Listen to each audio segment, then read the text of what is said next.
Thank you. Good afternoon. There was an important announcement this afternoon from the Reserve Bank. Government welcomes the decision of the Monetary Committee of the Reserve Bank to keep the repo rate unchanged at 3.5%, implying that fears of inflation on food and non-alcoholic beverages by some analysts may have no basis, as government, through the Department of Trade and Industry and Competition, continues to take action to prevent inflated food prices. In addition, South African businesses, in their engagement with the President, have committed themselves to prioritize the rebuilding of South Africa and the eradication of hunger and poverty. And thus, the decision to maintain the repo rate at the current level goes a long way to make it possible for all the players to play their part. In terms of progress with the investigations on the deaths and damage to property, the South African Police has revised the total number of deaths in Gauteng, 279, and KwaZulu-Natal to 258 as related to the unrest. The revision of the records happens when those who were injured ultimately succumb to their injuries. Of the reported deaths in Gauteng to date, 42 cases of murder have been opened and 37 inquest dockets have been opened. In KwaZulu-Natal, 171 cases of murder have been opened and 87 inquest dockets opened. In addition, the SAPS have to date opened 132 cases of arson in KwaZulu-Natal. Law enforcement agencies are continuing with their investigations to ensure that instigators and key participants to the unrest are brought to book. There are no new updates as it relates to arrest of the instigators and key participants. The security situation: there are no new incidents of destabilization that have been reported across the two provinces or any other province. And we urge the public to regard as fake news claims that there have been incidents along the N1. Law enforcement agencies have verified that both the N3 and N2 are fully secured and operating smoothly. Thank you.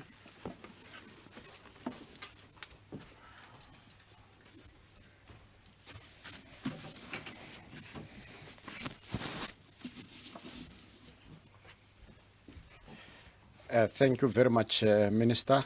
That was the straight, concise, up-to-date information on the situation in the country. Minister, with your kind permission, we are going to invite questions that we can take. Before I take our online questions, I will first request questions from the press room. The protocol is to identify yourself and the media house from which you come from. Yes, my chief.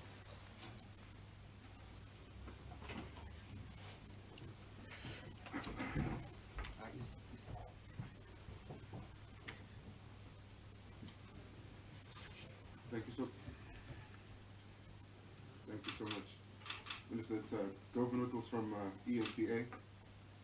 You've said that there were no new incidents of destabilization. A report on Reuters about a few hours ago that all the movement of cargo at the Durban harbour has come to a halt after the carrier sent an email. The Durban Harbours Control sent an email saying that they've been a victim of a cyber attack. We've also seen correspondence from Transnet instructing all of its employees not to log onto their emails, as the entity has also been a victim of a cyber attack. Could you please respond to that attack and whether or not the South African views this as part of planned destabilization of the country? Secondly, Minister, we've seen the appearance of at least 4 people in the country's courts on charges of incitement to cause public violence, and we would like to know whether those people that have appeared in courts are part of the 12 people that the government said were masterminding this insurrection, or whether none of those masterminds have been arrested yet. Thank you. Thank you very much. May I see any hand? Thank you very much. We can go to the online questions. Tagalani, take us through the online questions. If you can take just 4 for a start, if there are more than that. Thank you. The first question that we have is from Marvin Adams, and the question is, as the police or defense force approach the National Treasury for approval in terms of the PFMA or Treasury regulations or the Appropriation Act, and if so, can we please have the amount that was approved for the deployment? And we have a question from Rebecca Davis from Daily Maverick, and the question Take is them a little bit slower. and the question from Rebecca Davis from Daily Maverick, could Minister please clarify who accompanied former President Zuma to his brother's funeral and how he was transported? And the following question is from Takira from ETV News. The question is, could we please get clarity on the procedures that police, SANDF and CPF members are following when searching for the looted goods? Do they have search warrants? If not, how are they lawfully entering people's homes to conduct searches? And the following question again from Takira, which will be the fourth. The Amnesty International is calling on South African authorities to reveal what they knew in the days leading up to the violence and for people to be held accountable for the death. And what intelligence did authorities have before the mass looting and destruction? Thanks. Thank you very much. Minister, initially I thought I'll take only 1 round, so we'll request you to take the second round when we reach it. Thank you, Minister.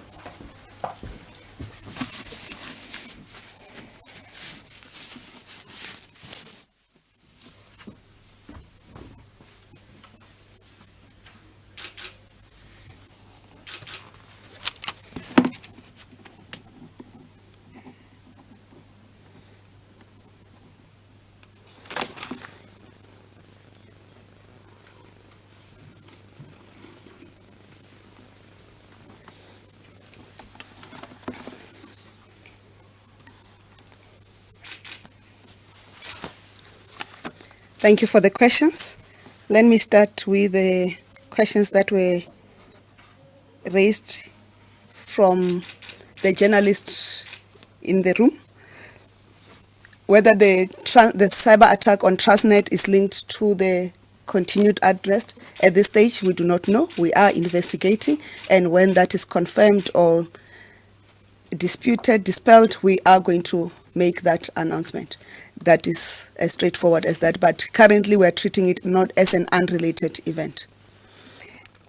In terms of the 4 persons, the 4 suspects, whether they are part of the masterminds, what our investigators, they're saying the 4 suspects are part of the key players in the, whether they're called masterminds or whatever, they are key players, and that's why they've been arrested in the case. And then let me go to the questions that are online.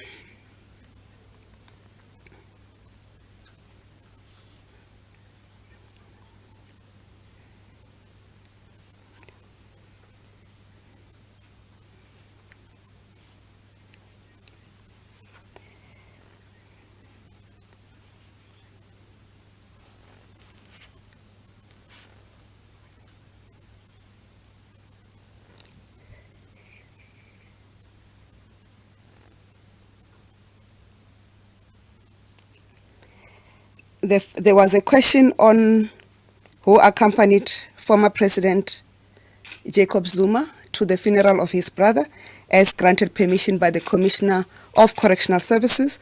He was accompanied by correctional officers supported by law enforcement agencies, and we are to confirm that he has returned back to the Escort correctional facility as we speak.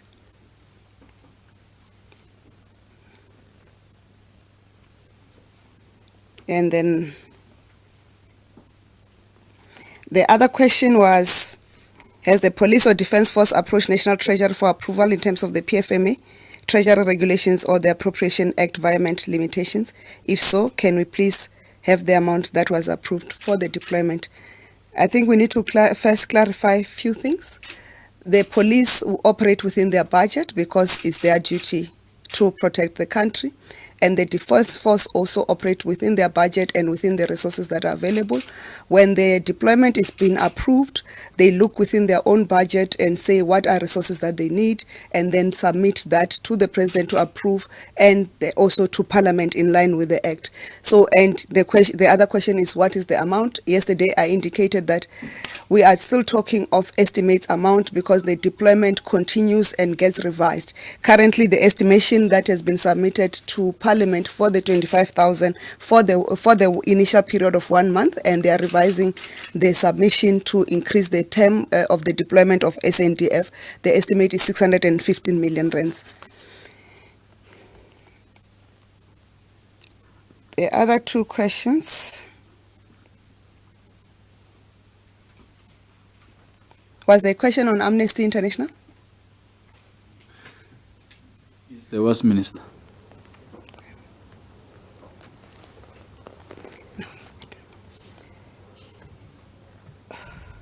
And the question on Amnesty International is whether what we must reveal what we knew in the days leading up to the violence, and for people to be held accountable for the death, what intelligence authorities have before the mass looting and destruction.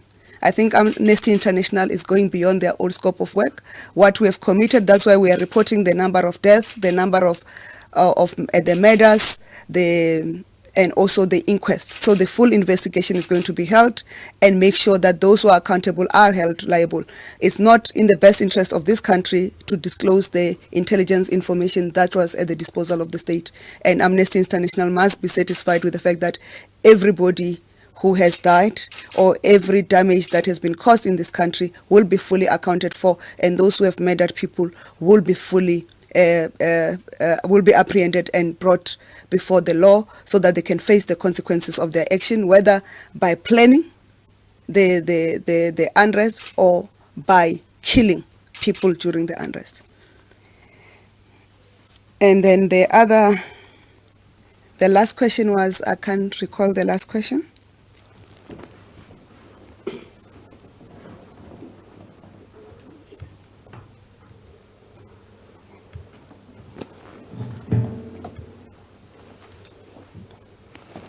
No, Minister, I think from what I can see here, all the questions that we took from online were all answered. Thanks. Thank you. We'll take another batch then.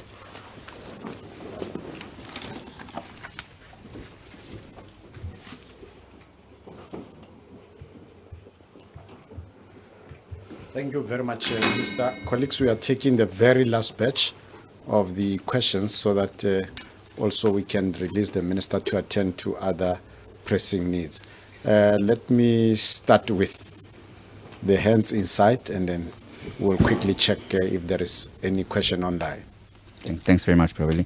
Minister, it's Tumaola Mohlaudi from Newsroom Africa. My question is just about in collation of the stats, particularly of those who were killed in the violence that we saw. How do you differentiate if someone was killed during the acts of violence and looting that we saw in KZN and Gauteng specifically? If someone had died, was caught up during the waves of violence, or if they were caught up in maybe a robbery that wasn't necessarily related, how do you differentiate, or is everyone who died during that period also put in amongst those statistics? If we can just get clarity on that. Thank you. Thank you. Your turn. Hi, Minister. It's Govan again. Further reports then that police and intelligence officials are guarding police stations in Gauteng in anticipation of attacks on them, particularly police stations which have arms storage facilities. Are these reports correct or not? And you've just said new information that the people who have appeared in court have been identified by your investigators as key players. Are you able to say whether the government believes that these people who have been appearing in court form part of a network and had organized this together? And what about the other 8? Do you expect all 12 to be arrested? And finally, then, Minister, today we had the Police Minister Becky Cele meeting with the Phoenix Community Protection Group, and we've now got confirmation from the mortuary in Phoenix that there are at least 30 unidentified bodies there, and further reports that there was a high number of people killed in Phoenix when the community sought to protect themselves. Has the government condemned what happened in Phoenix? What are your investigations saying at the moment? And can you confirm that there are those number of people that have been killed in Phoenix? And has anyone been arrested for what's happened in Phoenix? Thank you. Thank you very much. I think this brings us to the end of the questions from here. I'll then just check with Takalani if we have the last few questions on the online platform. No, thank you. We do have questions, and we have questions from Mandy from 702. And the question is, the NPA says they have not been brought evidence yet of charges of crimes against the state or treason or sedition. And the most serious offense that the NPA is prosecuting is incitement to commit public violence. And the question is, where are the insurrectionists? Are they still at large? Or is government worried about further violence or acts of insurrection if they are not arrested? And there's Marvin Adams, who firstly is reminding that they asked Minister a few days ago if government viewed the unrest as a domestic terrorism. And the minister said no. And they said, but the Minister of Justice was quoted saying that people arrested could possibly face charges of terrorism. And does government view these incidents as a form of domestic terrorism? And the Marvin Adams again, people living with disabilities are saying that every sphere of society have been earmarked for COVID-19 vaccination. Apart from people living with disabilities, civil society has asked when will government stop seeming to marginalizing people with disabilities, and continues to ask to say, is the Department of Women, Youth and Persons with Disabilities a functioning department? And what are the plans to get started with vaccination of this group? And why haven't we heard from them with regards to COVID and people living with disabilities? And what will be the last two questions? It's from Tando Mayeko from Business Day, and said, has the government uncovered any links between the 4 suspected instigators of the insurrection who appeared in court this week? And the last from Alan Sekome from Business Day. And why does the minister say the state is not treating the cyber attack on Transnet as an unrelated event? What makes the government think this event is related to insurrection in KZN? I beg to you and thank you. This was the last question. No, thank you very much, Takalani, and the colleagues who asked the questions in the press gallery will then allow the minister to answer the very last questions, and thank you.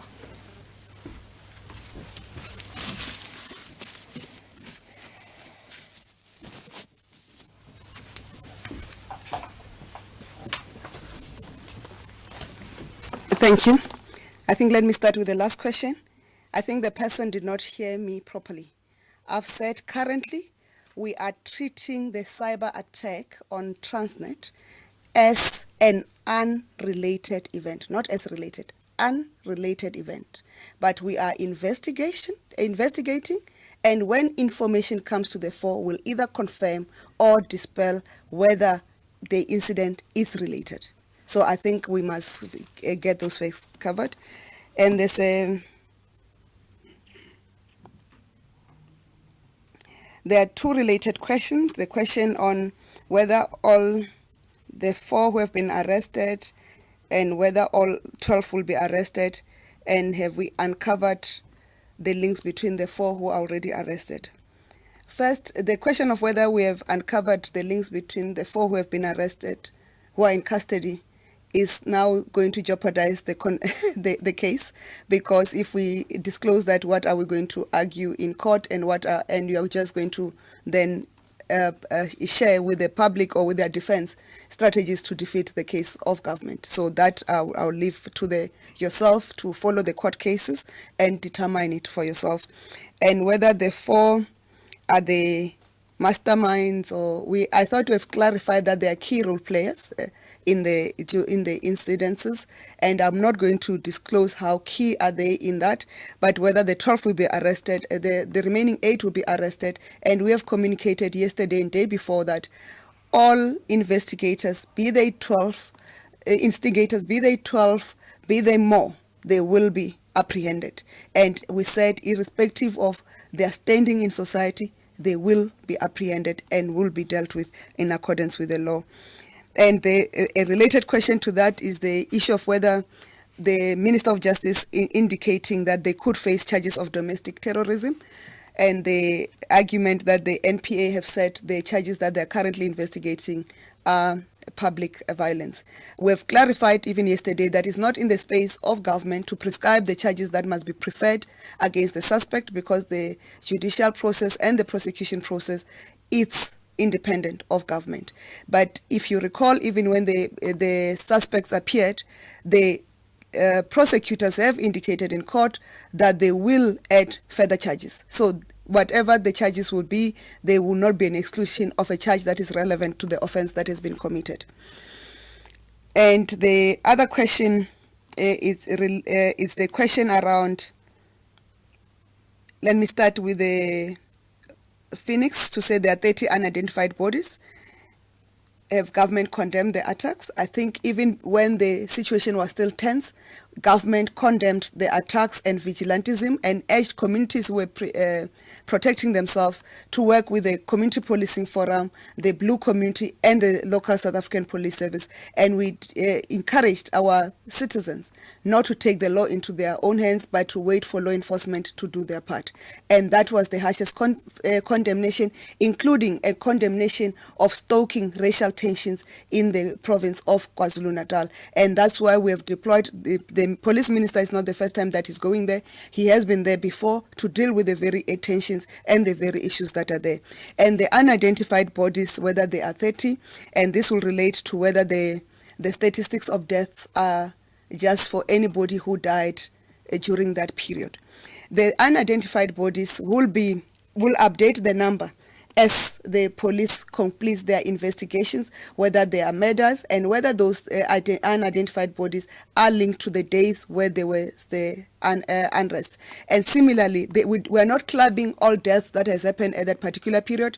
In terms of our policing, and they do that work, they verify that the place where that person died, is it linked to the unrest? And that's why we communicate the numbers that we communicate, and we communicate those numbers because we want to show that we are tracking the numbers, and we also tell you that these are murders or there's an inquest, and we update as the numbers are revised, whether more bodies are confirmed as having died from the incidents, or other bodies other persons have died from unrelated incidences. But also those who are in hospital because of their injuries, when they die, we also update to say whether they're in inquest stage or whether they have been classified as murders, so that, and when they are murders, they must be investigated and people apprehended and dealt with in accordance with the law.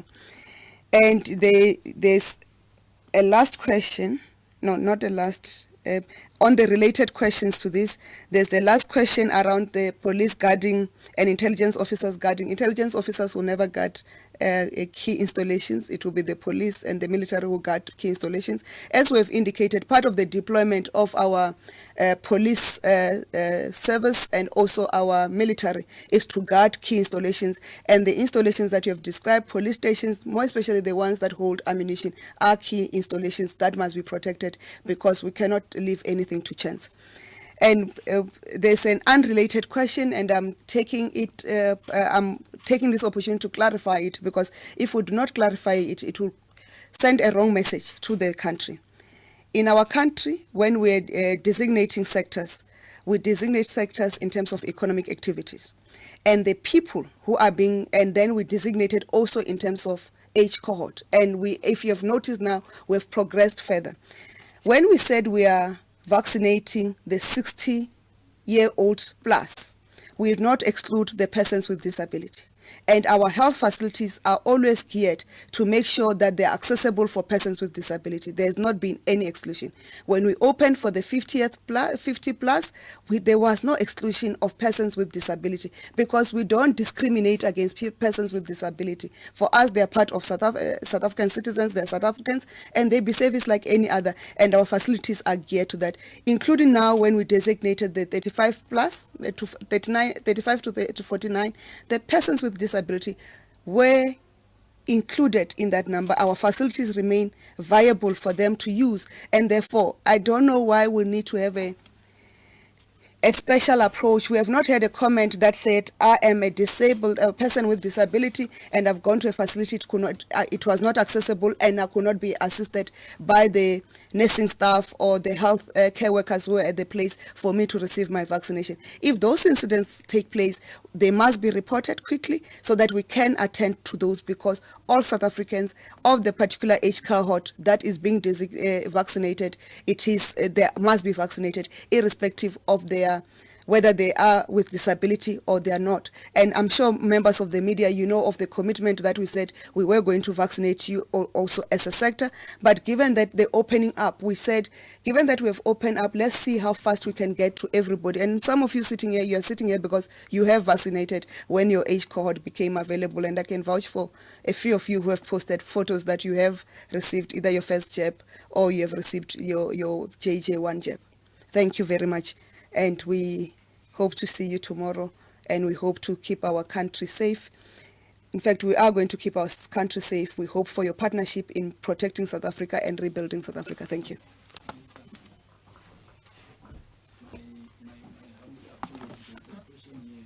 From Takira, who said she attempted to get from SABS, but hoping she was going to get an answer from this briefing. And this briefing is with regards to the clarification of the procedures that SABS, SANDF and CPF members are following when searching for looted goods. She said, do they have search warrants, and if not, how are they lawfully entering people's homes to conduct searches? My apology again, Minister. Back to you. Thanks. It is all right. Thank you. There are two processes they follow. One, they are what they call proactive searches, and the proactive searches, they are then given the search warrants. But there is a second search where what they conduct using Section 22 of the Criminal Procedure Act that says when they have information that the stolen goods are at a particular place and the time to get a search warrant will jeopardize their ability to find the stolen goods, they are enabled by Section 22 of the Criminal Procedure Act to proceed with the search. So those are the mechanisms that are using. Thank you.